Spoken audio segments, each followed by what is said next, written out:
A paz do Senhor, irmãos, nós vamos fazer agora um resumo do Apocalipse. É claro, vai ser difícil entrar em muitos detalhes, mas é porque muitos irmãos às vezes perguntam qual seria a sequência dos fatos, né? Desde a vinda de Cristo, da primeira vinda, né? Até o fim dos tempos. Como é que vai acontecer? Bem, essa pergunta é exatamente uma pergunta que os discípulos fizeram para Jesus em Mateus 24, um capítulo importantíssimo para você pegar e ler. Esmiúça, Mateus 24, leia com cuidado, porque Jesus tem ali uma sequência de fatos. Bem, primeiro ele fala, nós vamos observar que tem duas vindas do Senhor. A primeira vinda foi quando ele nasceu, do ventre de Maria, certo? E a segunda vinda é quando ele vem nas nuvens. E aí eu gostaria de ler para você aqui um texto que está falando sobre isso em Hebreus capítulo 9, verso 27. Diz assim: e como aos homens está ordenado morrerem uma só vez, né? Vindo depois disso o juízo, veja que, embora aconteça a encarnação de Cristo, onde o verbo se faz carne, ele se encarna, esse texto quebra, não confunda com a reencarnação. A reencarnação é uma doutrina falsa espírita que diz que os homens morrem e depois eles vão ressurgir, no sentido assim, eles vão nascer em uma reencarnação, vão nascer lá na frente, de acordo com o que eles fizeram, e eles vão se aperfeiçoando ao longo da história. A Bíblia condena a reencarnação, e nesse verso fala sobre isso. Aos homens está ordenado morrerem uma só vez, aguardando depois disso o quê? A reencarnação? Não. Aguardando depois disso o juízo. Assim também Cristo, oferecendo-se uma única vez, para tirar o pecado de muitos, não de todos, por quê? Porque muitos são os que receberam, mas não todos o receberam, né? Então o sacrifício de Cristo ele é suficiente para salvar todos, mas ele é eficiente no sentido de salvação para quem o recebeu, certo? Então, Jesus Cristo oferecendo-se uma única vez para tirar o pecado de muitos, aparecerá segunda vez, sem pecado, aos que esperam para a salvação. Ou seja, na prática, Jesus Cristo, ele morre como, não como ele sendo pecador, mas ele levou sobre si os nossos pecados. Ele aparece puro, como ele é, né? Aparece em segunda vez, porque a primeira vez foi aqui na primeira vinda, certo? Entenderam isso? Vamos lá. Coisa importante, era atual, o nosso período, depois da morte de Jesus, começa a se passar um período aqui, Jesus fala assim para os seus discípulos, olha, acautelai-vos que ninguém vos engane. Por quê? Porque haveria muitos enganos sobre a vinda de Jesus. Paulo também fala isso em 2 aos Tessalonicenses, capítulo 2. Capítulo importante, anota aí. 2 aos Tessalonicenses, capítulo 2, versos 1 ao 4. Muito importante. O que acontece? Paulo fala lá também sobre isso. Acautelai-vos que ninguém vos engane. Cuidado. Então Jesus fala assim, olha, haverá guerras, rumores de guerras, pestes, fomes, terremotos, falsos cristos, falsos profetas e etc e tal. E ele fala assim, mas isso, olhai, não vos assusteis, porque isso não é o fim, é apenas o princípio de dores. É o período que nós vivemos hoje. Bem, nós já estamos bem no finalzinho do princípio de dores, já estamos chegando próximo a esse período aqui. Que período é esse? Você vai olhar para Daniel, capítulo 9, anota aí Daniel 9, os últimos versos, se eu não me engano, verso 27, ali. Eu estou fazendo isso de cabeça, não estou me lembrando muito bem. Mas veja bem, lá vai falar sobre as 70 semanas de Daniel, 70 semanas de anos, ou seja, uma semana tem 7 dias, certo? E aí, nesses 7 dias, são 7 dias, considerado cada dia um ano, então uma semana são 7 anos. Ainda falta uma semana profética para se cumprir. Então a Bíblia fala que o anticristo ele vai fazer um acordo com muitos durante um período, mas na metade da semana ele vai romper esse pacto. Né? Ou seja, o que é metade da semana? 3 dias e meio, que convertendo em semana profética de um dia para um ano, então durante 3 anos e meio é um período em que ele mantém esse acordo, certo? E é o período da ascensão do anticristo. Quem conhece o profeta Daniel vai se lembrar do chifre pequeno, que aparece em Daniel 7, capítulo importantíssimo, e Daniel 2 também. Daniel 7 vai falar da ascensão do anticristo, um chifre que começa pequeno, e depois esse chifre cresce e fica maior do que os outros, né? Esse é o período em que ele está crescendo. Na metade da semana, ele rompe, ele quebra o pacto, né? Essa quebra do pacto é onde inicia um problema grave, a perseguição aos santos do Altíssimo, que são perseguidos por causa do nome do Senhor Jesus. Você vai ver essa perseguição em Apocalipse 13, se eu não me engano, lá para o verso 7, fala que ele vai perseguir os santos. Daniel 7 vai falar sobre isso também. Não é? E aí nós vamos entender que a grande tribulação ela inicia-se aqui, quando rompe, quando esse pacto é quebrado. Por que ele é quebrado? Paulo vai falar em 2 Tessalonicenses, capítulo 2, verso 2, o seguinte: irmãos, quanto à vinda do nosso Senhor Jesus e a nossa reunião com Ele, ou seja, o arrebatamento, a reunião nos ares, ele fala assim, que isso não vai acontecer sem que antes se manifeste, apareça, fique evidente, se manifeste o homem do pecado, o filho da perdição, que é o anticristo, a qual se levanta contra tudo que se chama Deus ou se adora, de modo que se assentará como Deus no templo de Deus, querendo parecer Deus. O anticristo vai querer ser Deus. Então ele vai perseguir todo mundo que adorar a outro Deus, principalmente ao Deus verdadeiro. Isso é parecido com a história de Daniel, onde Nabucodonosor, no 3º capítulo, ele monta uma estátua de si próprio e ele faz com que todo mundo venha se prostrar a essa estátua. E se você não prostrasse, o que tinha? A pena de morte, a punição por não adorar ele como Deus e abandonar os outros deuses, inclusive o Deus verdadeiro. Sadraque, Mesaque e Abednego não caíram nessa conversa, foram fiéis até o fim. Você já conhece a história da fornalha de fogo.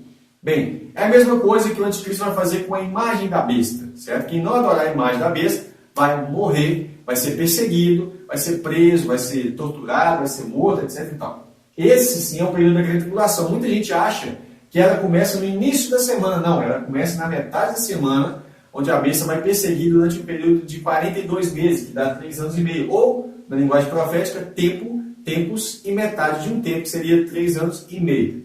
Tá certo? Deu para entender aqui? Beleza. Quando nós falamos sobre o arrebatamento, por que ele está aqui no final da grande tribulação? Porque Jesus fala isso em Mateus 24. Pega o verso 21, vai falar assim, que vai haver uma grande tribulação. Talvez a sua tradução está escrito grande aflição. É a mesma palavra no grego, é tribulação. E no verso 29 em diante diz que depois dessa tribulação, então Jesus vem sobre as nuvens, com poder e grande glória.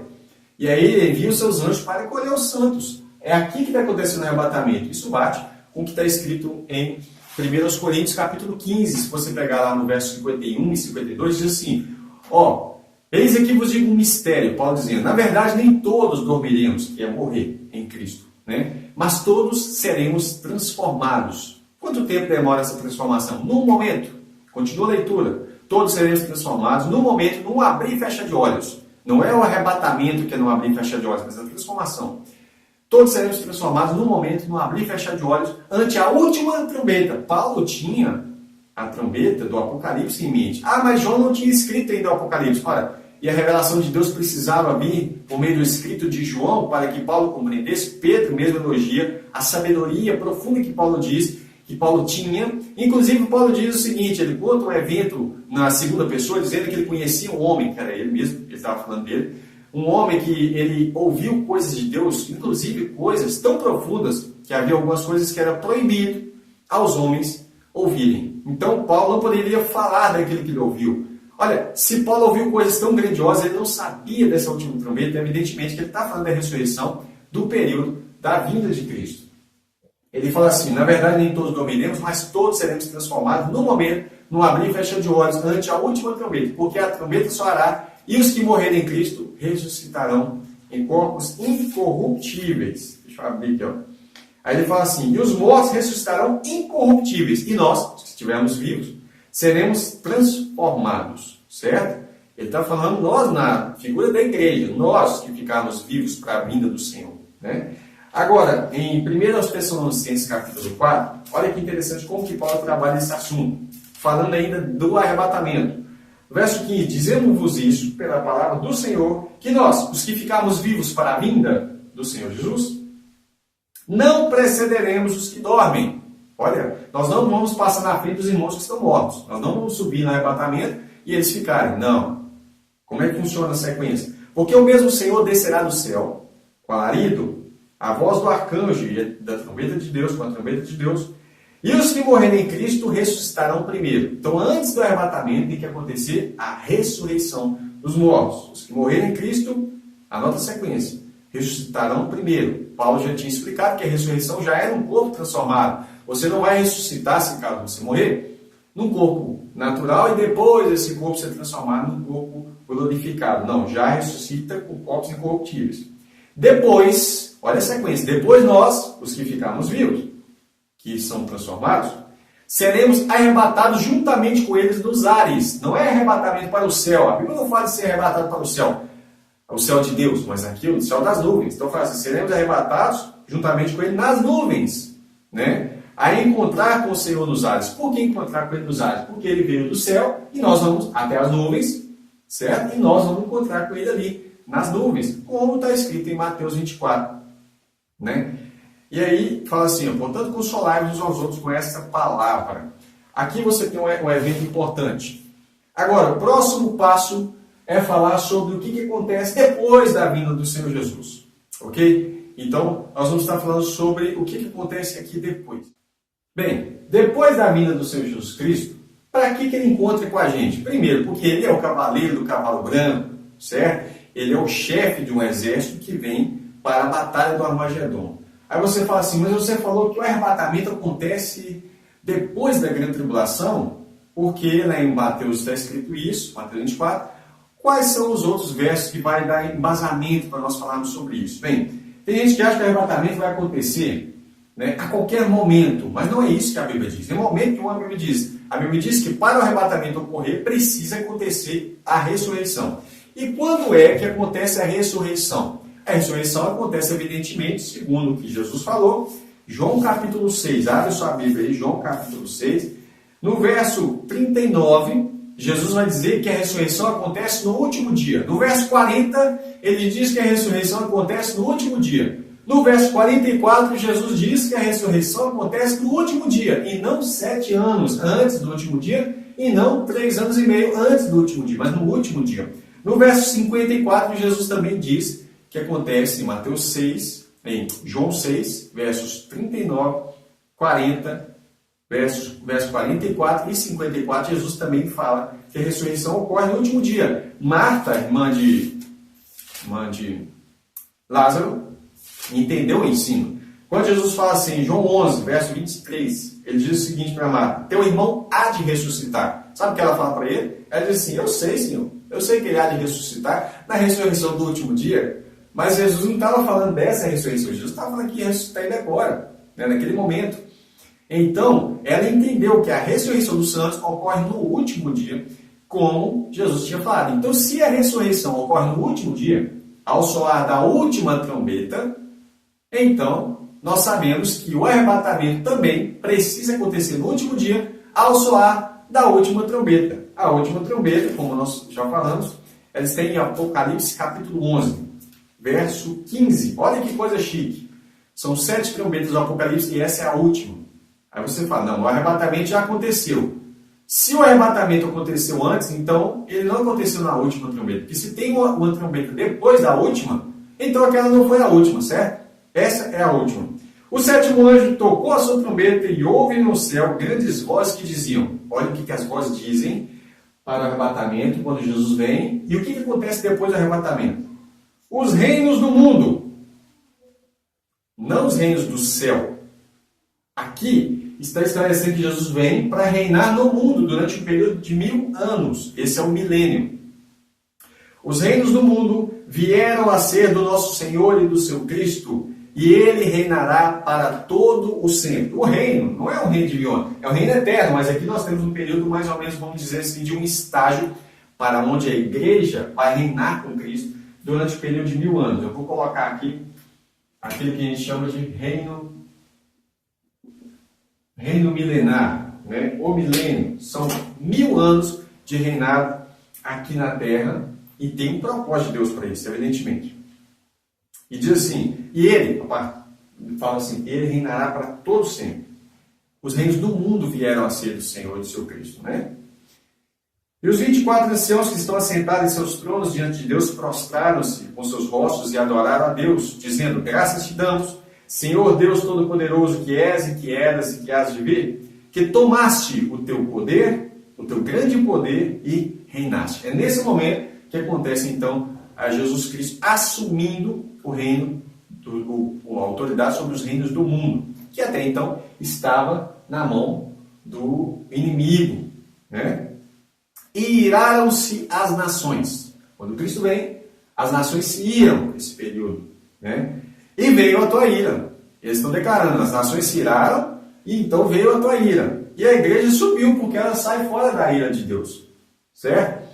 Você vai observar que durante as 6 taças da ira de Deus a igreja está aqui. Mas na última taça, na conclusão, ou seja, no golpe final, a igreja é tirada para que ela também participe desse momento de vitória. Aí você fala, mas a igreja estava aqui durante as 6 taças? Sim, mas a ira de Deus não cai sobre a igreja. Ser protegido da ira de Deus não significa que ele vai ser tirado daqui, ela vai ser tirada para a conclusão. Para lembrar disso, é só você lembrar do período em que o povo de Israel estava no Egito, onde as pragas de Deus aconteciam, porém, a Bíblia diz que havia trevas em todo o Egito, mas no arraial dos hebreus havia luz, estava protegido, né? Todos os filhos primogênitos do Egito morreram, mas os filhos de Israel foram preservados. É o que acontece com a igreja, ela é preservada da ira de Deus, né? Ela nunca cai sobre a igreja, porque a igreja é amada do Senhor. Iraram-se as nações e veio a tua ira, e o tempo dos mortos. Olha a ressurreição aí.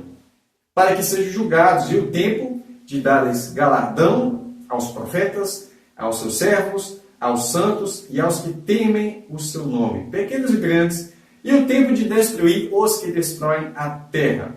Veja bem, agora sim, Jesus vem e ele vai julgar. A Bíblia fala que Jesus julga o mundo e julga todas as coisas, na sua vinda e no seu reino. Tá certo? Nós vamos falar sobre esses detalhes. Há pessoas que acreditam que o reino já está acontecendo. Bem, eles falam que o reino já está acontecendo porque eles confundem os períodos do reino, né? E aí nós vamos ter que falar isso mais detalhadamente aos poucos, para tirar essa confusão. Porque uma coisa é Cristo reinando em nós, outra coisa é Ele reinando aqui através de nós, certo? Porque falar que a igreja já está reinando é, no mínimo, absurdo. Você vê o sofrimento que a igreja passa, né? E aí você vê na Síria, no Oriente Médio, de modo geral, em vários países do mundo, a igreja sendo perseguida, morta, e nós falamos, mas a igreja está reinando com Cristo. Mas que esse reinado é espiritual, irmão. Precisamos entender e não confundir as coisas espirituais com as coisas literais. Espiritualmente, nós já somos justificados, somos santos, somos eleitos, nós já somos salvos, tudo isso já aconteceu. Mas isso de um modo espiritual. Por exemplo, a salvação, né? A Bíblia diz que nós já somos salvos em Cristo, mas a salvação é para aqueles que perseverarem até o fim. Ou seja, a salvação de fato ela vai acontecer quando? Quando Cristo vier nos salvar da ira de Deus, nos leva até as nuvens, né? E aí sim a salvação vai ser completada. Tá? Não podemos confundir aquilo que a Bíblia fala de uma maneira literal e de maneira espiritual. Por exemplo, espiritualmente todas essas coisas já aconteceram, nós já ressuscitamos, já morremos com Cristo, fomos crucificados com Cristo, etc. e tal. Somos salvos, porém, para ser salvo é necessário que você permaneça. A Bíblia fala que serão salvos aqueles que forem fiéis até o fim. Então serão salvos. Serão salvos de quê? Da ira de Deus. É por isso que Jesus Cristo nos arrebata até as nuvens. Somos tirados daqui para encontrar com Ele nas nuvens. E aí a ira de Deus ela é derramada na conclusão da ira de Deus. Veja bem, segundo Timóteo, tem muita gente que confunde o reino, falando que nós já estamos reinando a partir do momento que Jesus morreu. O reino de Deus está acontecendo. O reino de Deus em nós é uma coisa. Agora, o reino de Deus através de nós acontece depois da vinda. Por isso que Paulo fala a Timóteo assim, 2 Timóteo 4:1.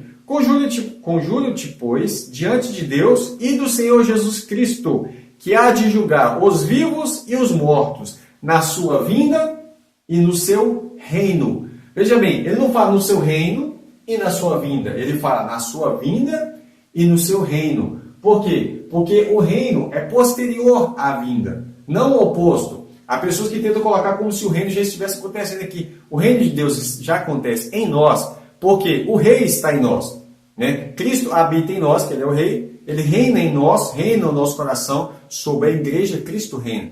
Porém, o detalhe é que, através de nós, Cristo vai governar todo o mundo. Aí sim, por isso que a Bíblia fala assim, que ele há de julgar vivos e mortos né, pela sua vinda e no seu reino. Aí o julgamento acontece aqui, que está escrito juízo final. Entretanto, a Bíblia não chama de juízo final. Eu escrevi porque todo mundo conhece aquele evento como juízo final, que é o grande trono branco. Tá?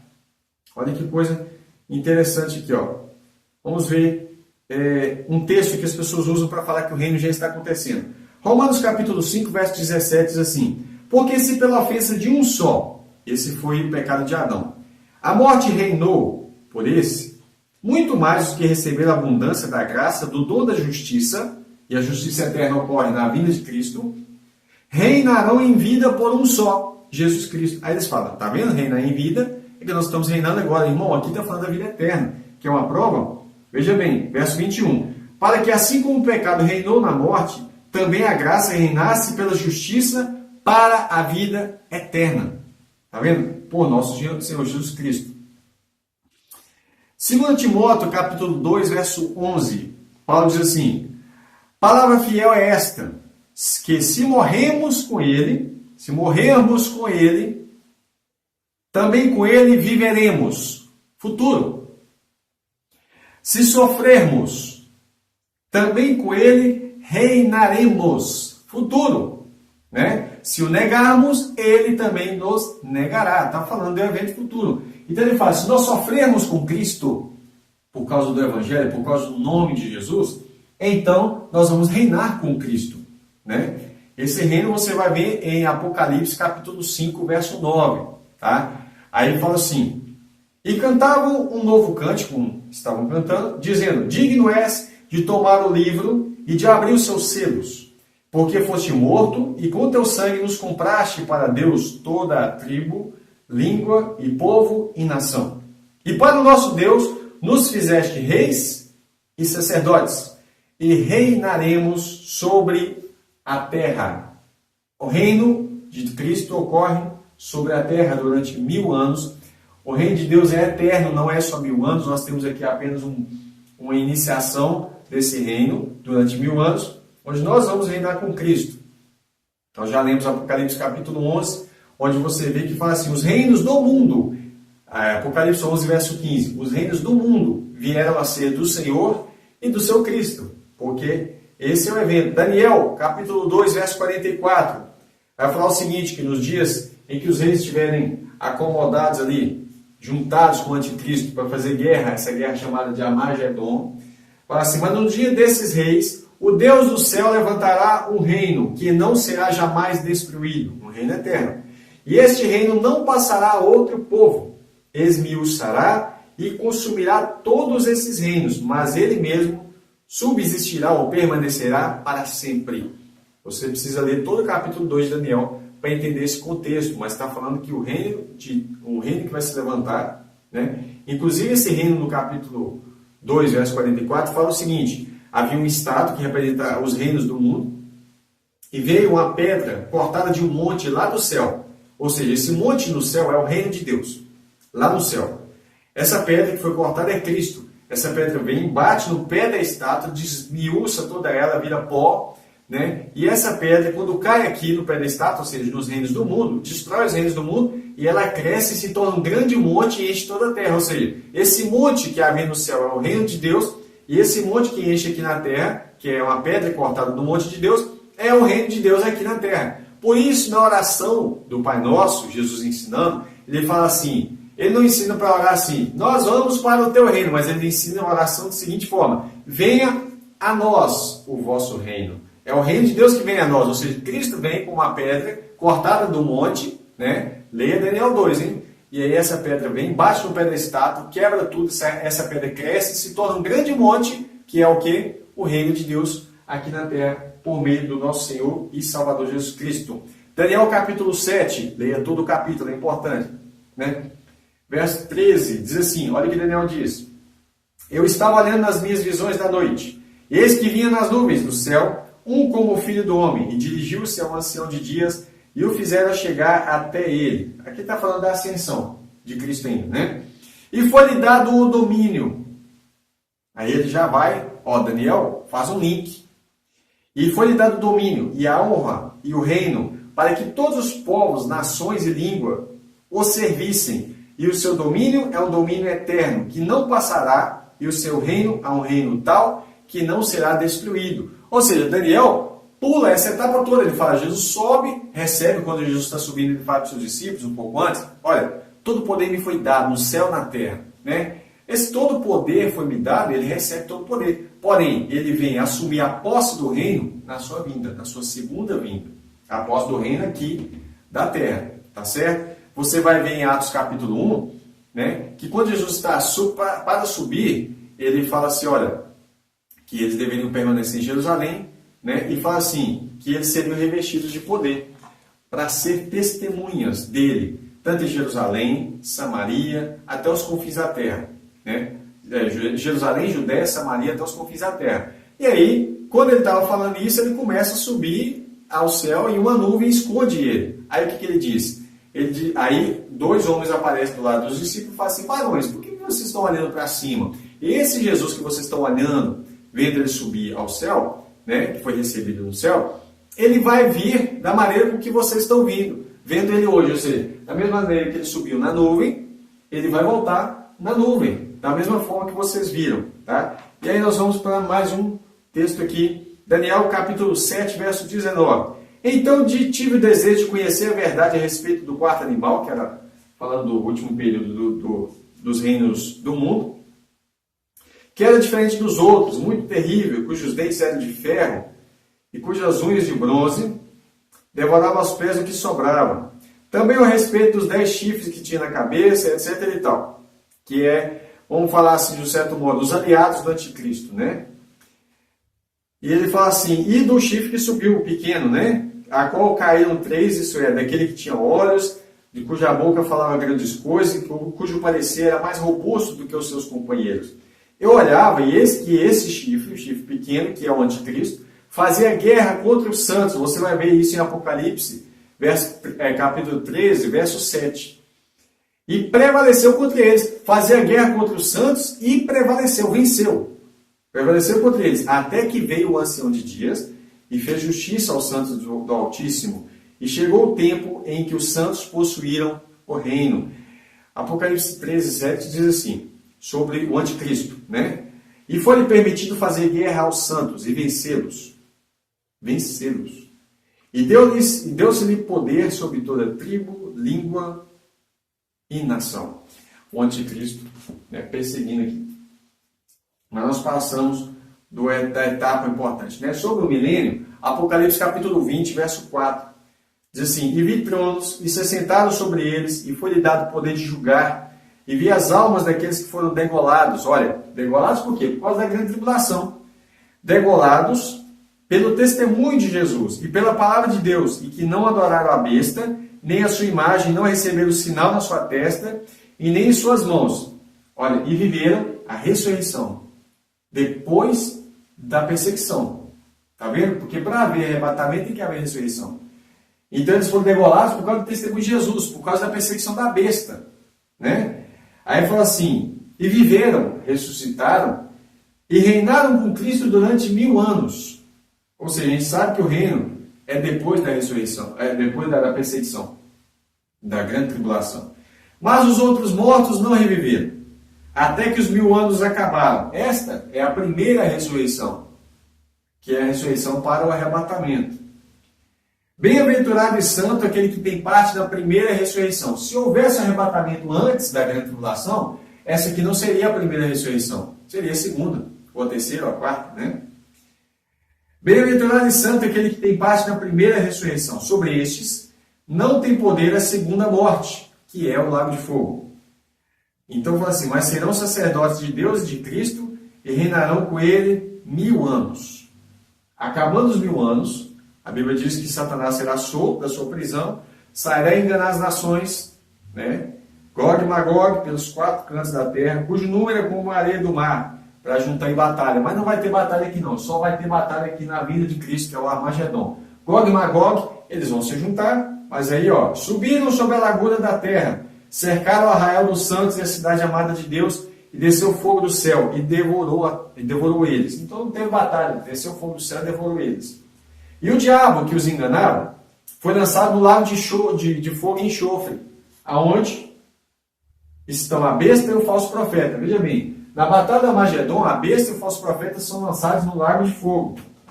Eu vou desenhar aqui um lago de fogo, né? Que é o Guiena, lago de fogo. Esse aqui é a segunda morte, tá? Então, a besta e o falso profeta são lançados no lago de fogo, e depois do milênio, Satanás também é lançado no lago de fogo. Veja bem que quando Satanás é lançado, a besta e o falso profeta também ainda estavam lá, né? Onde estão a besta e o falso profeta? E de dia e de noite serão atormentados para todo sempre. Aí entra o juízo final, que é o grande trono branco. E vi um grande trono branco e o que estava sentado sobre ele, cuja presença fugiu a terra e o céu, e não se achou lugar para eles, tamanha autoridade, né?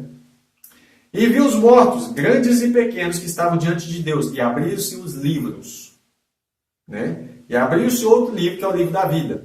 Os livros aqui são os livros das obras, né?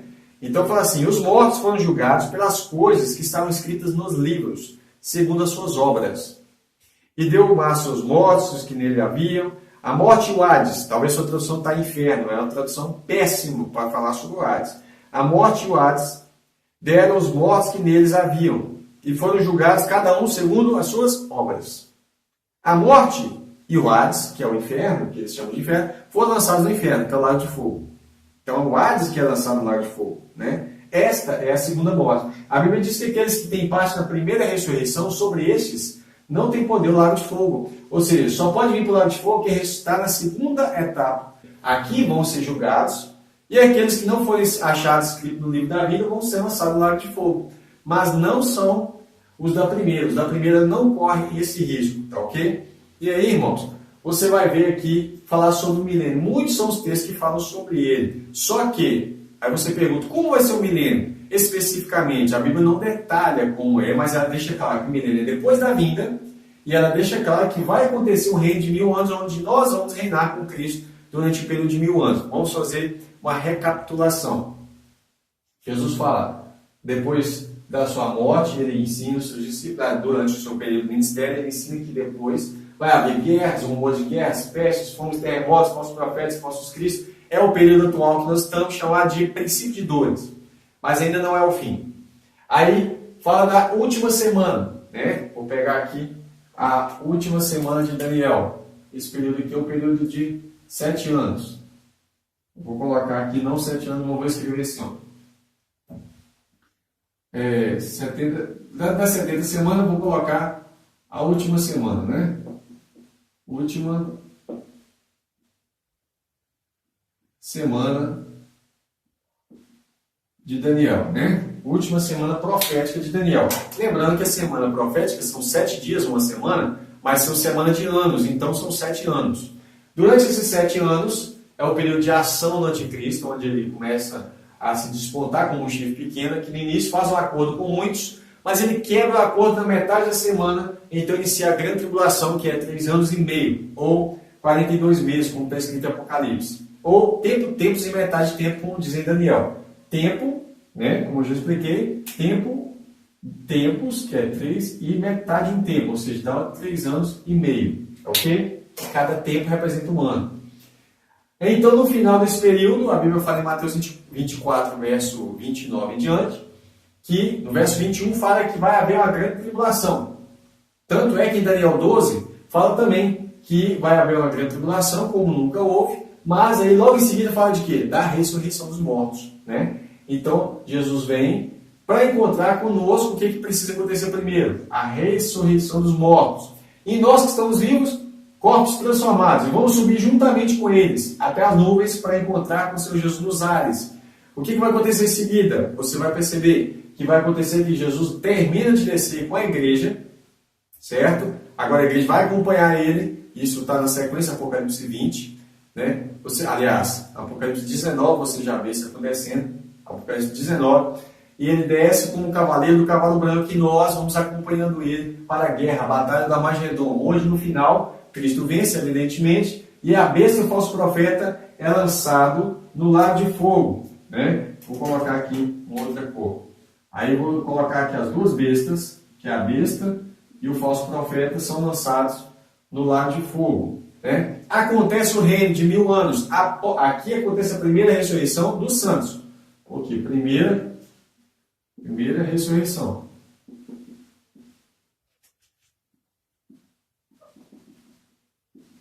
Para o arrebatamento, né?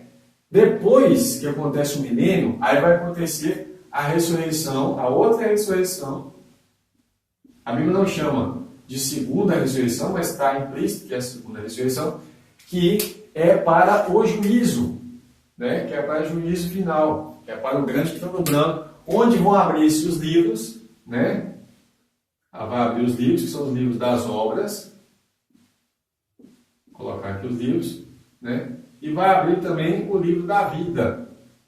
Vai abrir o livro da vida. E aquele que não foi encontrado no livro da vida vai ser lançado no lago de fogo. Até a Bíblia fala, e sobre a eternidade? Bem, depois do milênio, a Bíblia não fala muito o que vai acontecer na eternidade. Então nós podemos imaginar, mas nós não temos ainda uma base sólida para poder falar assim, vai ser dessa maneira. Tá ok? Espero que você tenha gostado, que Deus te abençoe e olhe por nós.